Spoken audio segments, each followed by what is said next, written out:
चर्चा करने के लिए इस बजट में कमोडिटी के क्षेत्र में किस तरह की उम्मीदें तलाशी जा सकती है, इसके लिए हमारे साथ कमोडिटी एडिटर मृत्युंजय झा जी जुड़ रहे हैं। मृत्युंजय, बजट की तारीख का ऐलान तो हो गया है, अब क्या मिलने की उम्मीद है कमोडिटी के क्षेत्र में?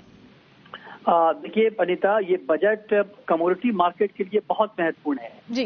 महत्वपूर्ण इस लिहाज से नहीं है कि बजट आ रहा है, बजट तो हर साल पेश होता है, लेकिन इस बार का बजट इसलिए महत्वपूर्ण है, ये जुलाई का बजट, क्योंकि ये फुल फ्लेज बजट है।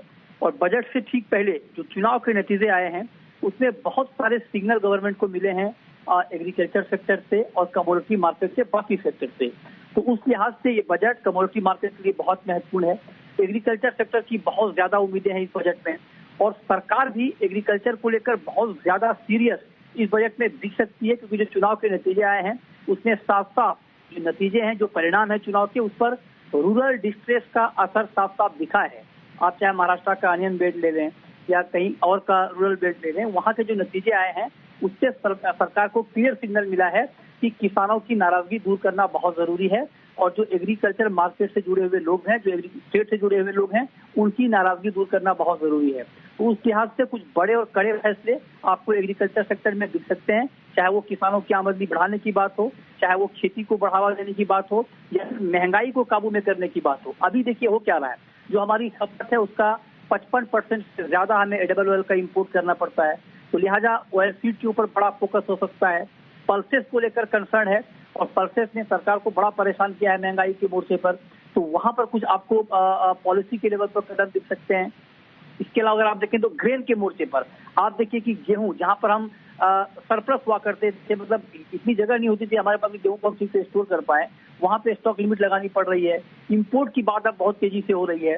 तो ये सारे ऐसे मुद्दे हैं जिसको कहीं ना कहीं बजट में एड्रेस किया जाना चाहिए, और उसकी संभावना दिख भी रही है। अब मैं आता हूँ नॉन एग्री में। नॉन एग्री में बुलियन इंडस्ट्री की एक बड़ी डिमांड है कि जो गोल्ड पर इंपोर्ट ड्यूटी है उसको घटाई जाए। अभी 15% की इंपोर्ट ड्यूटी है, 5% ड्यूटी घटाने की बात हो रही है। मतलब इंडस्ट्री की ये डिमांड है कि 10% पे ड्यूटी आ जाए। इसके पीछे इंडस्ट्री का तर्क ये है कि 15% इंपोर्ट ड्यूटी, 3% जीएसटी, इंक्लूडिंग 18% का टैक्स गोल्ड पे लगता है, जिससे कंज्यूमर को सिर्फ टैक्स की वजह से 5.5% महंगा गोल्ड मिलता है। ये दलील है इंडस्ट्री की। दूसरी दलील ये है कि ऊंची ड्यूटी की वजह से जो स्मगलिंग है गोल्ड का वो काफी बढ़ रहा है, इससे सरकार को रेवेन्यू का भी लॉस होता है। तो ये डिमांड की जा रही है कि आप एक तो ड्यूटी कम कर दें, तो इससे स्मगलिंग भी कम होगी और कंज्यूमर को राहत मिलेगी। दूसरी बड़ी डिमांड ये है कि अभी लिमिट है कि 2 लाख तक की ज्वेलरी अगर आपको खरीदनी है तो उसके लिए पैन आपको नहीं देना पड़ेगा। इंडस्ट्री की डिमांड है कि इसको बढ़ाकर 5 लाख कर दिया जाए, क्योंकि जब 2 लाख की लिमिट लगाई गई थी तब गोल्ड के प्राइस बहुत कम थे। अब चूंकि गोल्ड के प्राइस बहुत बढ़ गए हैं, तो उस लिहाज से 2 लाख की लिमिट बहुत कम है, और बहुत सारे लोगों के पास ग्रामीण इलाकों में पैन कार्ड होता नहीं है, तो उस दृष्टिकोण से उनको खरीदने में दिक्कत आएगी। तो ये लिमिट बढ़ाकर 5 लाख करने की मांग की जा रही है। तो इस तरह की डिमांड सामने है।